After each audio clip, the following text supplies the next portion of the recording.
sounds better. Thanks. First of all, I'll introduce Ghada in a few minutes.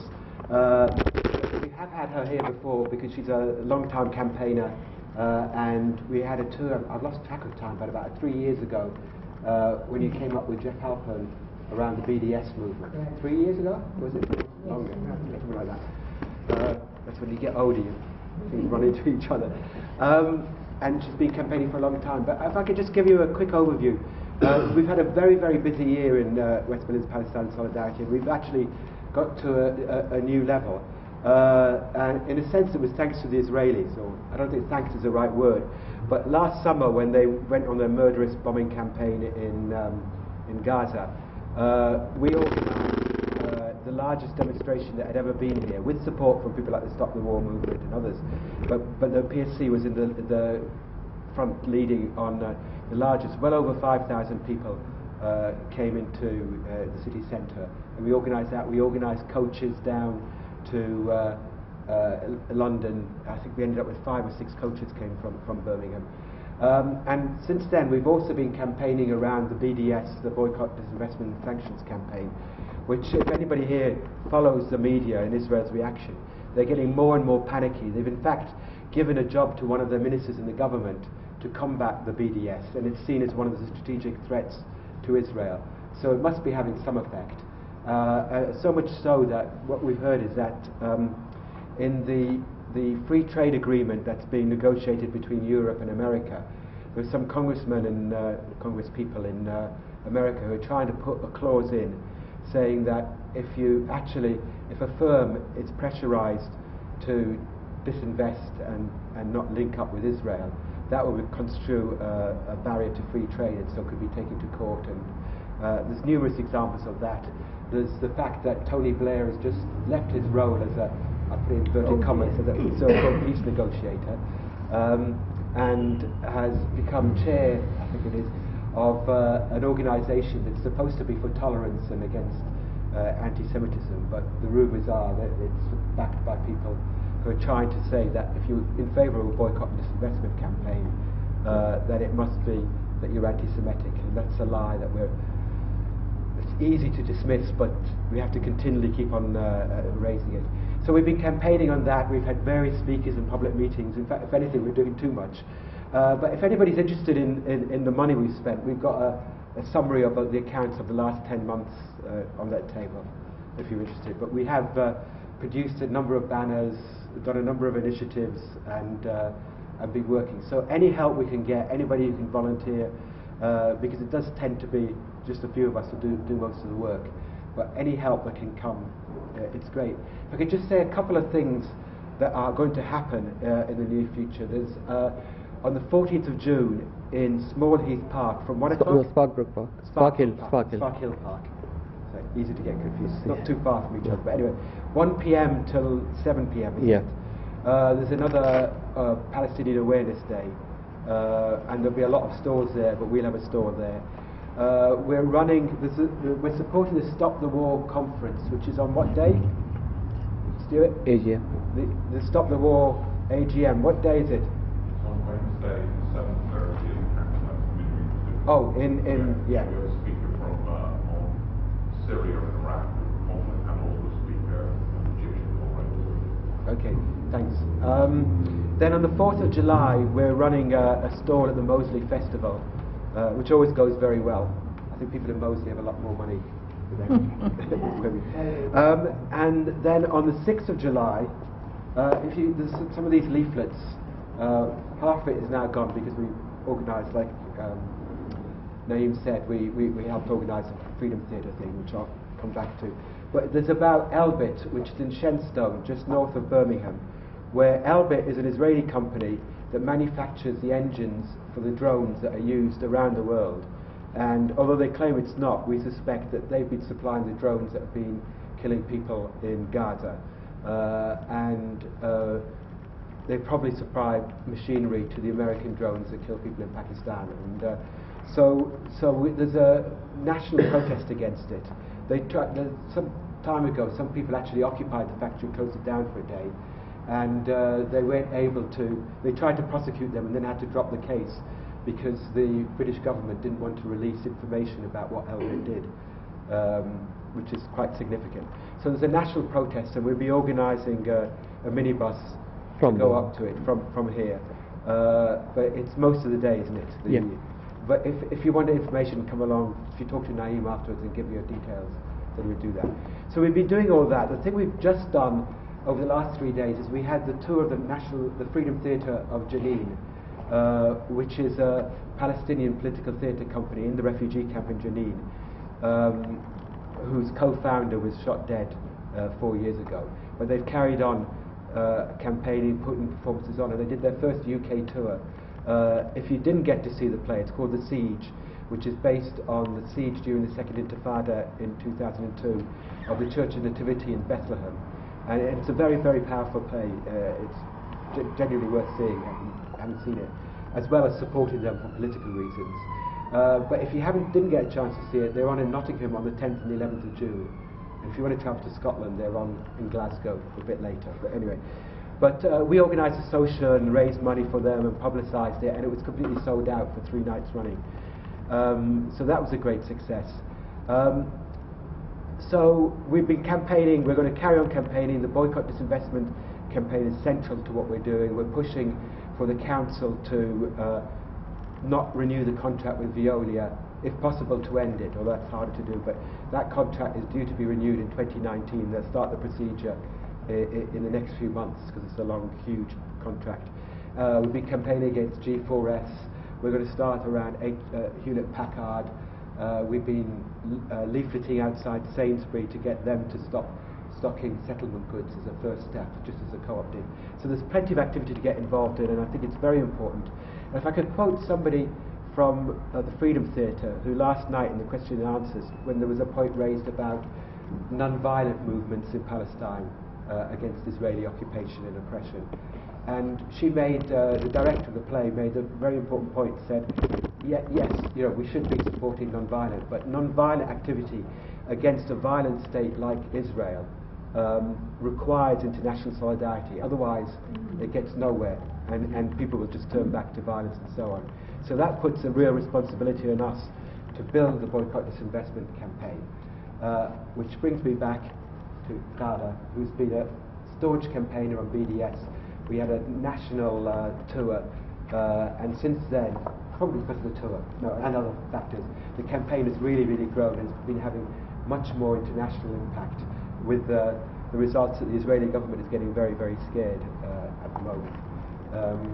And in fact, in the last general election, all the leaders of the parties that spoke did a little video to the board of British Jewish deputies, went on about how, including Ed Miliband, how they'd campaign against the boycott movement. So that was another sign of that our own government is beginning to get worried about. But Ghada played a big role in that, has been campaigning since a long, long, long time. But what's I think particularly important about the book that you're about to launch is that one of the things that Ghada's campaigned about is the right of return of refugees, which is, in a lot of the publicity we get, it's about the occupation, quite rightly, it's about the occupation and ending the occupation, the humiliation of Palestinians in the West Bank, the murders in Gaza, and so on. And despite Israeli propaganda, we get a lot across about that. There's a lot less about Palestinians inside Israel, but also what's been almost totally forgotten is the Palestinian refugees who are still suffering because of being stuck in refugee camps, millions of them. And what gets very little publicity is that amongst the Syrian refugees are the Palestinian refugees who had been refugees in Palestine, who tend to get treated even worse than the Syrian refugees, if that's possible. But so what Ghada is concentrating on is a very important part of what we try to raise, because we're building solidarity for all Palestinians and for the right of self-determination of all Palestinians. So without saying any more, Ghada, I can invite you, and I think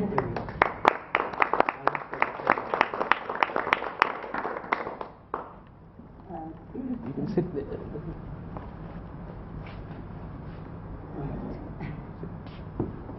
If I sit down, can you see me? Yes. Yeah? There's only a few of you, you can see me, I'm sure. Yep.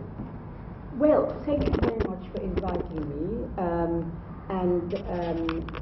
You know, it's good of you to come out on a Sunday afternoon with a very nice day. I appreciate it. Obviously, I can't help but think to myself that it would have been nice if more people had been here. You know the warm-up, you know this thing called the warm-up act, where you get, before the main star, you get kind of lesser stars who do their stuff, but it's a warm-up for the real event. Well, I feel like the post-warm-up of what's a real event that's already happened. Anyway, but that's fine. I'm very pleased to be here. And also to commend you, of course, on your efforts, your activities, and I've always felt grateful and humbled by the way that people who are not Palestinians have been prepared to express their solidarity and their support for the Palestinians, and that means a lot. It really does. So thank you so much for what you've done and what you might go on to do. Okay, so my talk to you is about this book, which is my new book. It's a memoir, so it's called Return, but it is not a political presentation of, you know, the UN resolutions and all this stuff. It's not. It's a memoir, it's a personal story, and of course one of the things that the Palestine case has suffered from is the very large number of political, statistical, legal writings about it, which don't convey really the human aspect of what the Palestinians have had to suffer. And as such, I think it's been a great critique. And I often produce the example of the Jewish case, the Holocaust, where, you know, there's not a single school child in this country who doesn't know about the Holocaust. Now, why is that? Well, it's not because people ran around writing histories of the Second World War and the displaced persons camps and the legal aspect and the military aspect. The real thing that put the Holocaust on the agenda was the numerous personal stories, films, plays, memoirs. You know, that's what did it.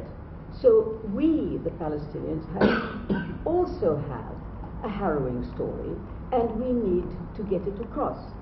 So I don't know how many people have come across the first memoir that I did, which was In Search of Fatima.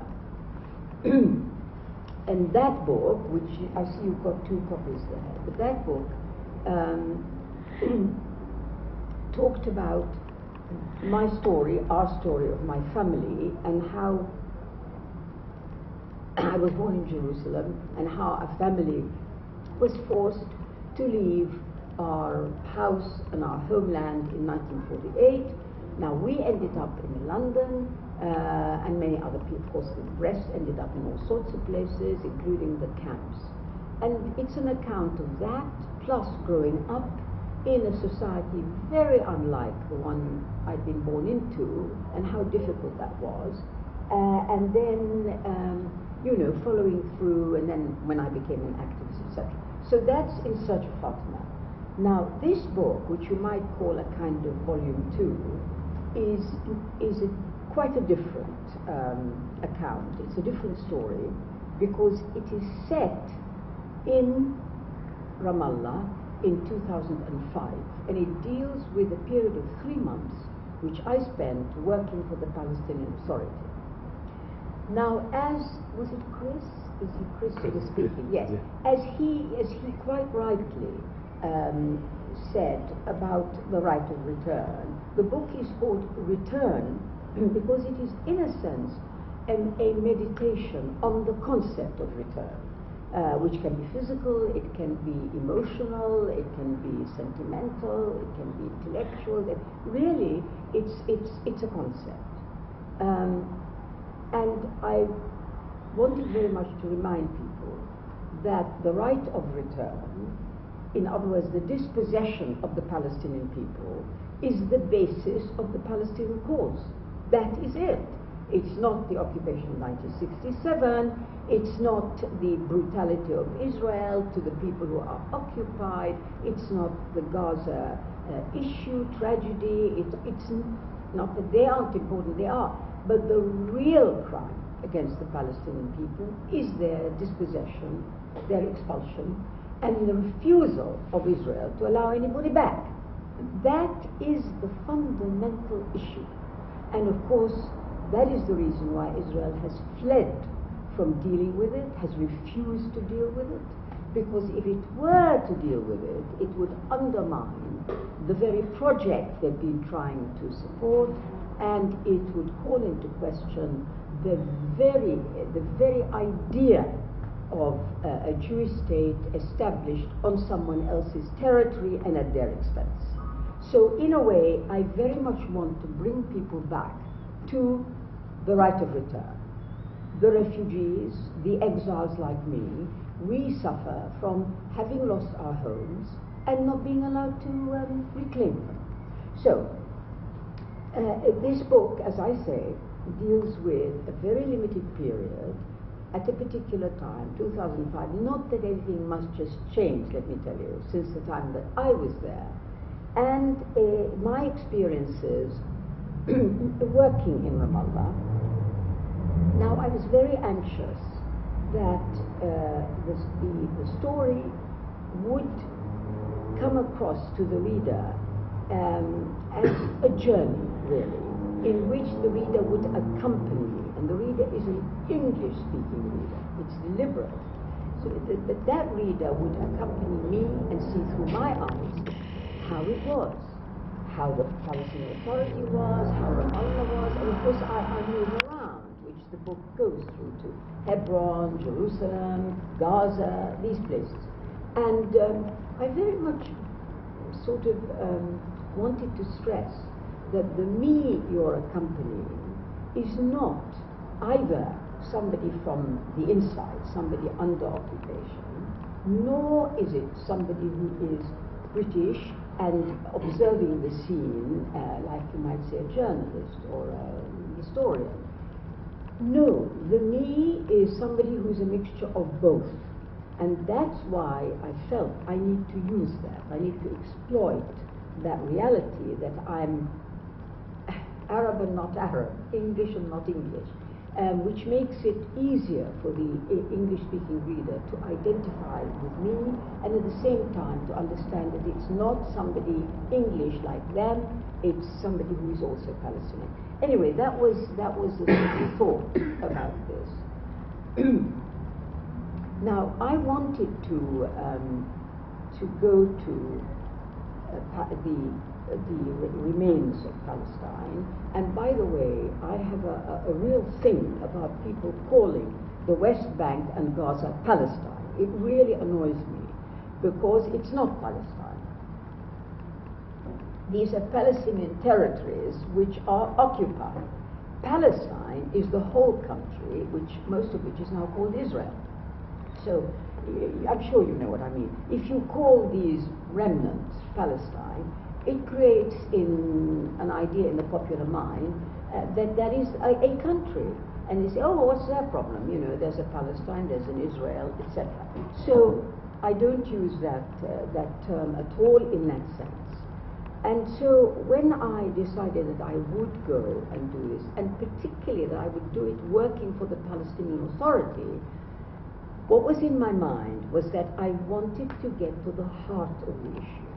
I didn't want to go out as a researcher or as an NGO or as a journalist or as any of this, but rather I wanted to get into the center. Because remember, the whole setup is very, very bizarre. You know, we forget. How is it that you have, as you might say, a reality within a reality, a government within a government? Because that's what it is. You've got a whole elaborate structure which has a president, a prime minister, ministers, ministries, all the trappings of a state, where in reality, that state, there is no state. And in reality, the ministers and the president and the prime minister cannot even stop a menial soldier, Israeli soldier, from preventing them going anywhere. You know that they're at the mercy of some young lad at a checkpoint who will stop them. That's the reality, and it's really, in a way, very sad and very embarrassing that there is this authority within Israeli authority, which is,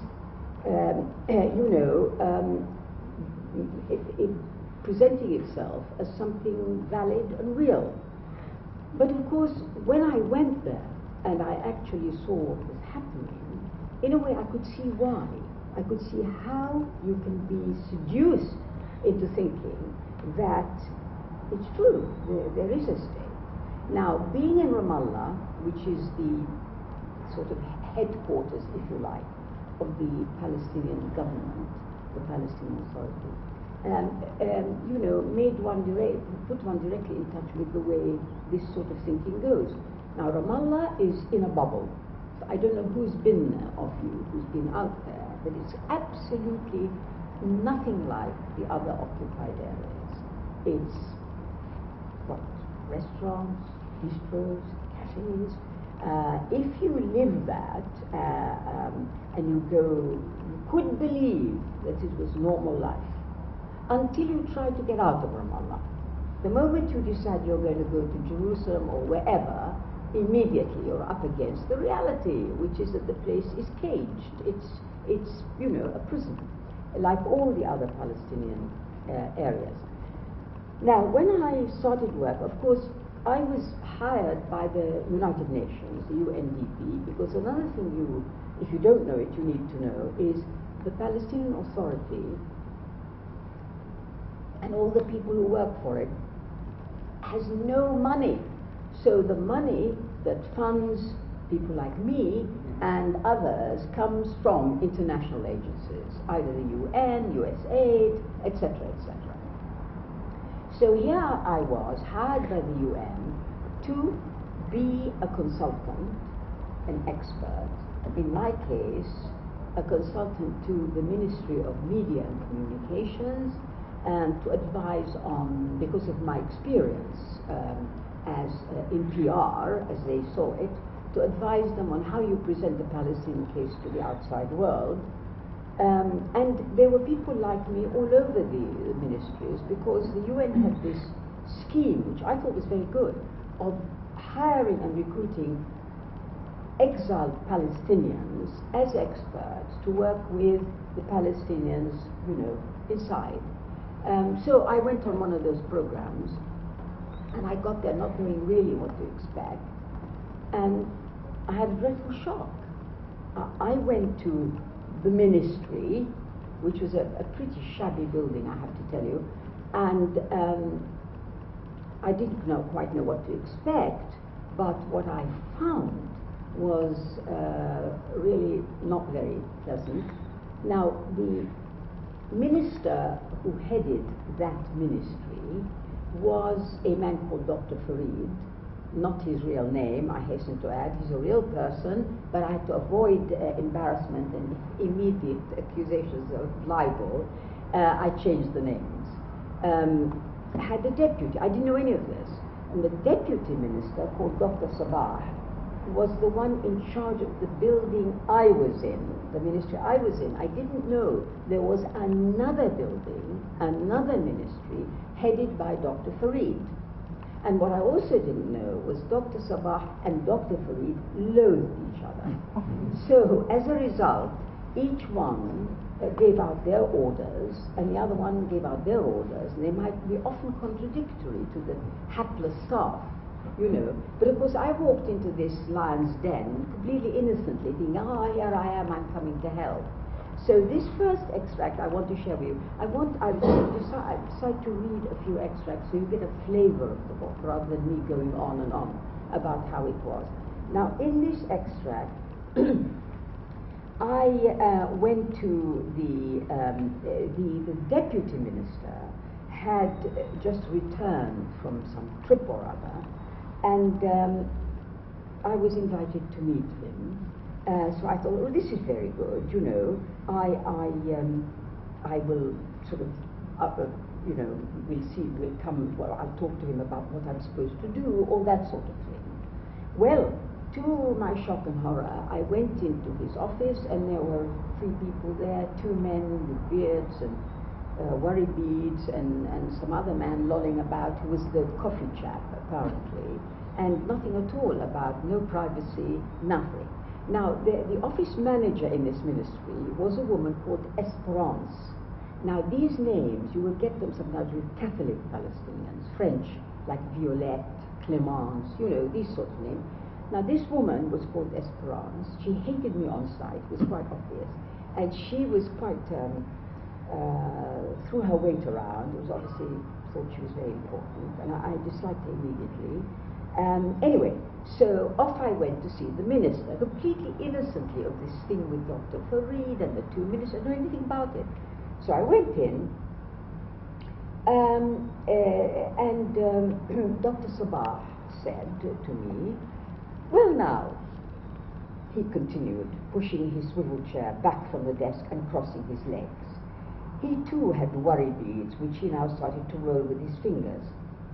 Can I ask first, what you, Dr. Ghada, a doctor of medicine, as I understand it, and indeed I am by profession, my first, my subject of study was medicine, and indeed I am a doctor, but of course for many years I've been an activist. In other words, people didn't know me as a doctor, they knew me as an activist. This man concentrated on this aspect. He said, can I ask first of all, what you, Dr. Ghada, doctor of medicine as I understand it, are doing, offering advice on a field which is not your own? I mean, you come all the way from London, leaving your great medical practice, I presume, to be here in this place to work on media and communications of all things with us. What has this to do with you? I simply don't understand. He affected a look of genuine puzzlement, drawing the others in, and especially Esperance, because among these, not only the 2 bearded men, in a while Esperance appeared. I thought you knew all about me, I said. Dr. Fried had all the information before I came, and it was agreed with him. Ah, Dr. Farid, ah yes, I see. But, he leaned forward, Dr. Farid is one thing, and we are another. He smiled triumphantly, clearly enjoying himself. As you see, Dr. Farid isn't here. I looked puzzled, but he ignored me. I gathered from Esperance that you've been taking charge of some of our staff here. Well, not taking charge exactly, I countered. It's just normal practice to get to know people one will be working with. Working with? He paused as if mulling over this strange idea. Esperance also tells me that you want to rewrite our media strategy, he continued, smiling at the others. Now, they had presented me with an awful media strategy. It was terrible. I mean, and I said, okay, I'd work on a new one. So she told him, you see, all this. He continued smiling at the others. What's wrong with the present one? But then his manner grew serious, and he frowned. Doctora, this will not do for us. We have practices and procedures in place, very successful ones, and it's best for you to learn about these before rushing in to make changes. Isn't it the same in England? He stressed the last word. Esperance, who had until then been looking straight ahead with a detached air, could not suppress a smile of pleasure at this. I didn't intend to offend you or anyone, Dr. Sabah, I said, feeling wrong-footed and defensive. I merely thought to start working as soon as I could on updating what I'm sure is a very good media strategy. That is part of what I'm here for. Esperance, he turned towards her. What do you say? She responded with alacrity. The doctora was only trying to help, I think, but she's new and doesn't understand what we do here. She asked the staff to talk to her in her office, each one by themselves. She left the rest to her listener's imagination. Dr. Sabah laughed in exaggerated disbelief. I realized that he already knew all this. He cleared his throat and addressed me. Doctora, we don't do such things here. Our people aren't used to it and may tell you whatever comes into their heads. You should leave the staff to Esperance. She's very good at handling them, and you should stick to whatever it is you're here for. I had grown exasperated by him, by the gleeful Esperance, and the bearded men who stared vacantly at me all the time. Dr. Sabah, I said, I don't know why you know so little about me, or so little why I'm here, or what goes on between you and Dr. Farid. I was appointed to this ministry through the UNDP and with Dr. Farid's knowledge and consent. He should have briefed you before I came. He's the person you should talk to. Dr. Sabah was not a bit put out, but the affability he had shown earlier was now gone. Dr. Farid doesn't work here. We weren't told anything about you or that you were coming until a few days ago. It's a wonder, and only thanks to Esperance that we found you an office. He could barely disguise his irritation and scorn. Now you can imagine how I felt about that. So it went on until Dr. Farid appeared and at the other ministry, and then somebody explained to me the whole situation. So this is a flavor for you of the kind of stuff that was going on. Very petty, people who didn't like each other. You know, this kind of behavior. Meanwhile, there's Israel gobbling up land outside, and nobody's talking about that. You see what I mean? Now, I obviously coped with it as best I could. It was very depressing, in fact. But then I thought, no, it's not going to deter me from going around as I want to while I'm here. It's one of the things I want to see. You know, I'm not here really to work for this stupid ministry. I'm here to look around and see what's happened to these remnants of Palestine. So, in this next extract, how are we doing for time? You're fine. Yeah? Got another 10-15 minutes if you want. Is that all? Or you can have more if you want. Well, I don't know if people are interested in these readings. Yes. Yes.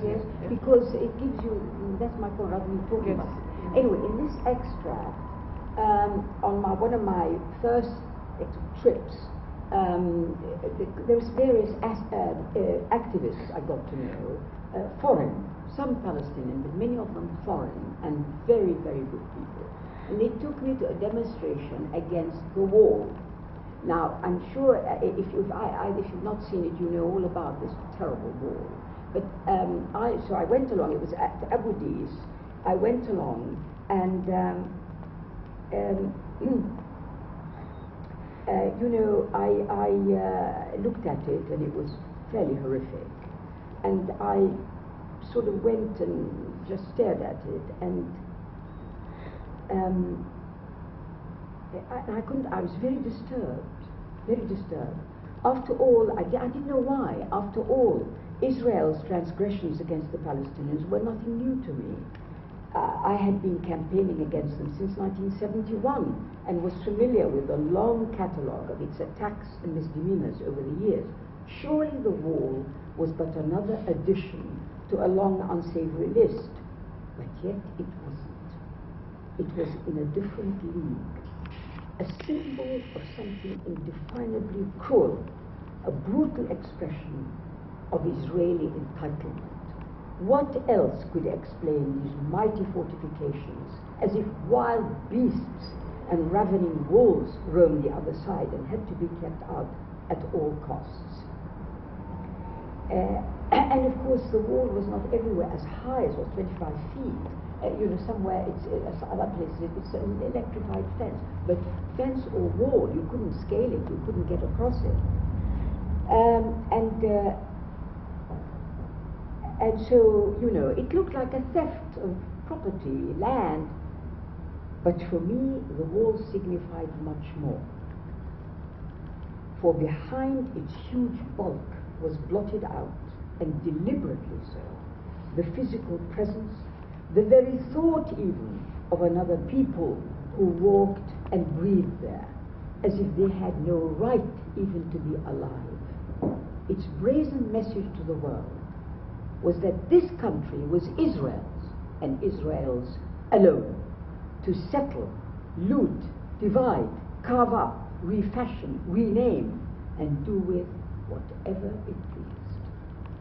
So, you know, it was very shocking for me to see this, and you see how it affected me. I couldn't just see it as a wall, you know, it was horrendous, really.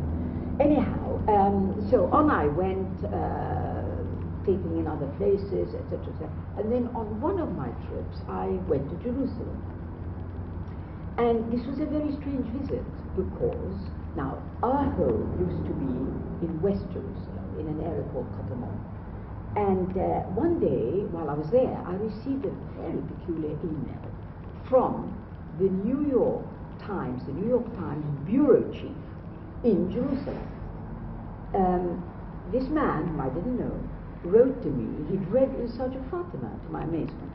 He wrote to me saying, "Do you know, I think I'm living above your old house."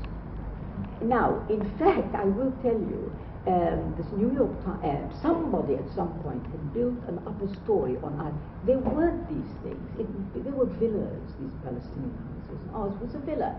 Somebody had come and built a story on top of it, and the New York Times bought it in 1983, 82, for its bureau chiefs. So one after another would live in this flat, etc. And this man said to me, "I've got a feeling the house below this floor is your old house." So I went, he invited me to see it. I thought, okay, well, I will.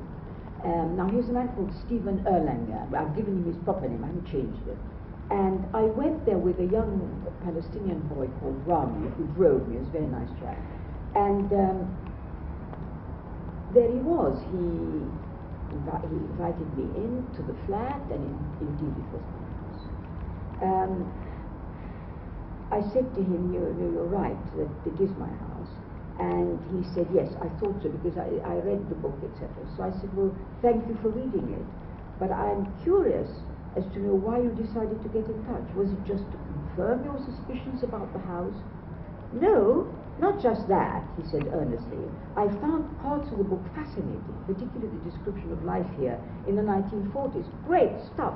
And I wanted to meet and maybe show you around your old house. You see, I know the people downstairs. They're really nice, and we talked about you coming to visit. They'd be delighted to meet you.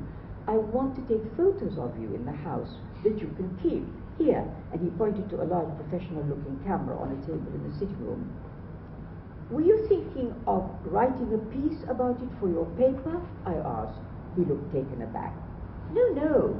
The photos are for you. I thought you would want to have a memento of your old house. That's very kind. But have you thought of doing an article on this story? I persisted. It would be a bold step, I grant you, for your paper to agree, but it would make a refreshing change to present this story from the Palestinian side, don't you think? He cleared his throat. That's not the idea at all. I simply wanted to have you get inside your old house, because I know that it's not so easy for many Palestinians to do. I know how they get turned away when they try. So there's a friendly family living in the house who are happy to let you in. You can look around for as long as you like. He made it sound like largesse from the current owners. And we should go while it's still light. Thank you. It's an offer I won't refuse. But can I ask you another question? He looked faintly alarmed. You've read my book and identified this place as being my family home. You also know that we are no longer in it because of what happened in 1948. The fact that you're here, your newspaper's here, and your friends downstairs are here is because we're not here, if you see what I mean. I know you didn't need my book to tell you that, but it gave you the story, again, from a personal, human angle, how it felt to have to leave this house and the details of what happened here. He nodded, waiting for me to continue. So knowing what you know, seeing me right here in front of you, and Rami too, whose parents were dislocated from their homes in 1948, just as we were, I wanted to ask how that makes you feel about Israel. Clearly, he had not anticipated any of this. After a pause, he said he was aware of how difficult matters must have been in 1948, but that was in the past, and things had moved on since then. He had not answered my question, and I felt it was important for him to do so, even though it must have seemed ungracious to respond in that way to the kindness he was perhaps doing me by inviting me to see my old house. But there was an underlying smugness about him which I found irritating. What I'm really asking you is if you feel comfortable being in a country which came into being like that, which had to get rid of people like me and take their place to build its state, which keeps me from returning, from getting my house back. I mean, you can see the result. You're physically occupying a house which belonged to other people, and you feel nothing about that? Look, these things are difficult. They're not black and white. You have to remember history is important here. Some things aren't either right or wrong. So you can see, I couldn't get him to budge. And, you know, it just illustrated for me the size of our problem. Anyhow, so that was him, and that was Jerusalem. And you see, what I'm trying to do in the book is give the reader a flavor of how all these different places, each one is blighted, really, is blighted by Israel. So from there, I went to Gaza. And there are 2 chapters in this book about Gaza. And I very much hope that they convey what's going on there. Now, I had gone with a UN party because they had work to do, but I took a lift. I went with them. Now, I'm sure you know this, but it would have been impossible for me to get in through errors. Impossible, just on my own. But as a UN person, the UN applies for permits, you see, ahead. And so we got a permit, and that's how I got in. And as we were at the border,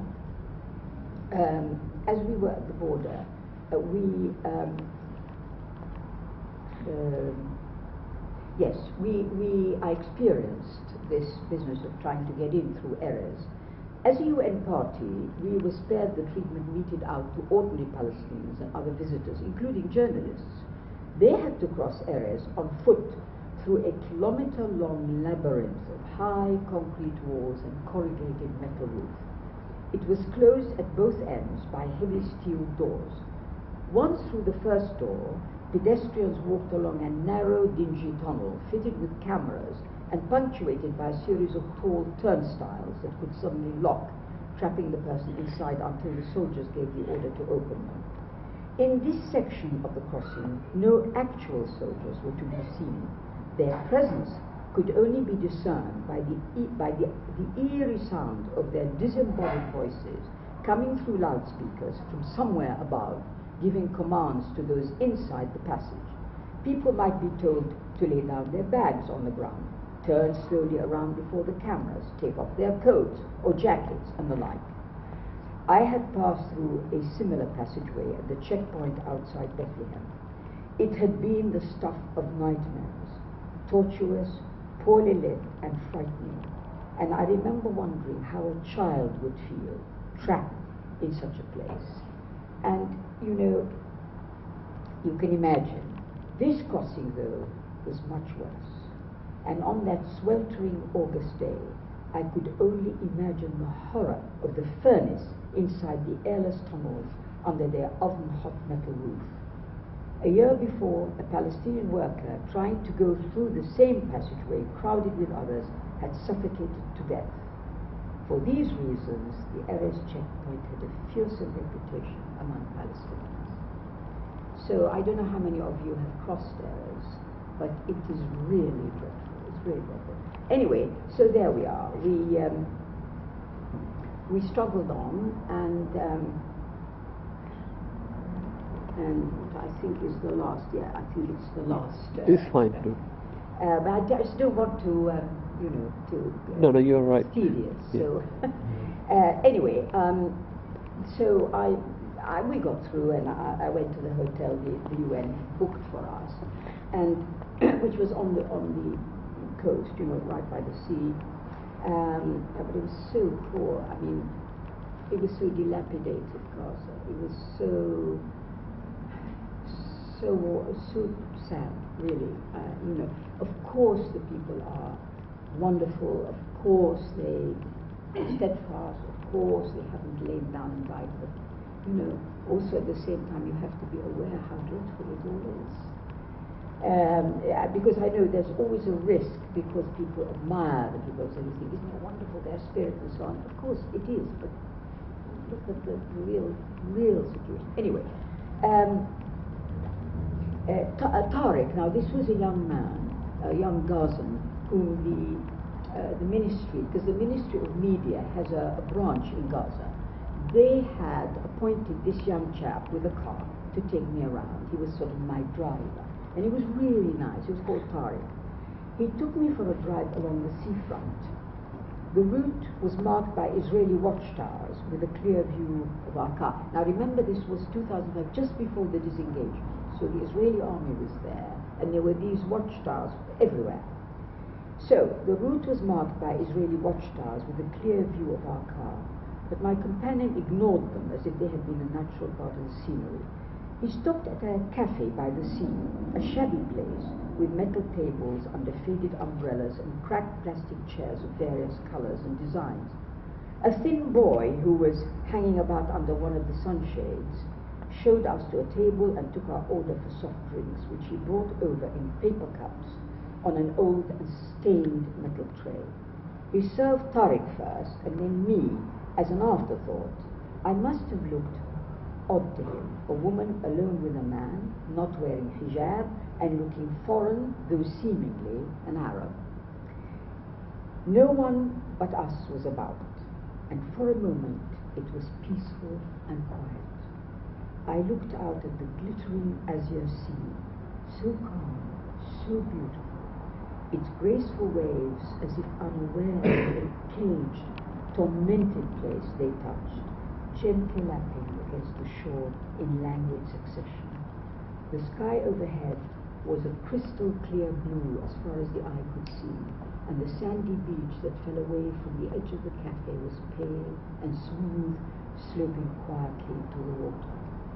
It was a view from the best travel brochure, the perfect holiday beach. With its natural beauty, Gaza would have been a paradise, a place for artists and holidaymakers of fun and relaxation.